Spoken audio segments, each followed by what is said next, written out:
sem Fani Pečar in sem tudi voditeljica šole za animatorje.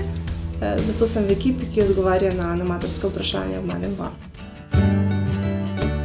Sem Marko Kažišnik, eden od trenerjev šole za voditelje.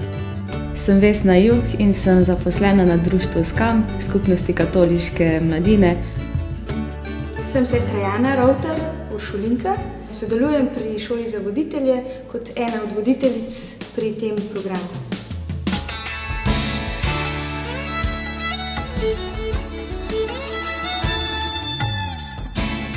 Udeleženci šole za voditelje so mladi, ki bi radi naredili nekaj dobrega v svetu, za otroke, za mlade, s katerimi delajo, za skupine, s katerimi se ukvarjajo. Mladi so zame vedno znova izziv, z vsemi vprašanji, ki jih nosijo s sabo, ki jih izrečejo, pa tudi s tistimi, ki jih ne izrečejo. Jaz sama se zavedam, da recimo to, kar jaz napišem tam, je moj pogled na stvari. Kar si jaz želim osebno je to, da se en posameznik, en mlad človek, ki to bere, da se ne neha spraševati, da išče odgovore. To je en delček odgovora, ampak da išče še naprej.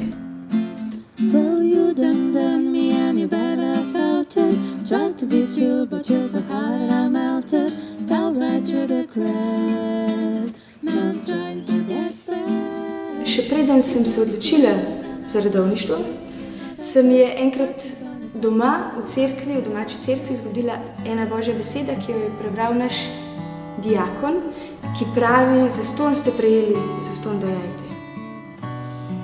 S tem, ko vidim, da ljudje sprašujejo, da jih zanima, mi je všeč, ker je to tudi stvar, ki mene samo zanima. In hkrati tudi ena taka zavest, da v tem iskanju odgovorov nisem edina, pa nisem sama. Se mi zdi, da prav ta šola za voditelje mora dati cerkvi en prostor, kjer se mladi lahko izmenjujejo mnenja, kako pristopati do mladih, do otrok, s tistimi, katerim delajo. In prav ta svežina je meni ena od tistih ključnih stvari, ki me vleče. Zdi se mi, da je to ena taka fajn priložnost, da mladim posredujem eno duhovno izkustvo, izkustvo Boga, ki nam je blizu. Po drugi strani pa tudi zato, ker je fajn biti z mladimi, ker je fino gledati to iskanje, pa odraščanje, pa biti dejansko samo z njimi. Pa, kako naj rečem, doživeti vero na mlad način. To se mi zdi, da mi je tisto, kar meni se zdi, zaradi česa je potrebno delati z mladimi. Mi vsi štirje radi delamo z mladimi, radi imamo izzive, radi se sprašujemo in to je tisto, kar nas povezuje. Jaz mislim, da želimo v določeni meri predvsem spodbuditi mlade, da pri tem, kar delajo, še naprej vztrajajo, da mogoče kakšni stvari poiščejo tudi kakšen nov odgovor, pa da smo jim pri tem neka opora, da vejo, da niso sami, ampak da smo veseli, da to ustvarjajo in da jih temu spodbujamo.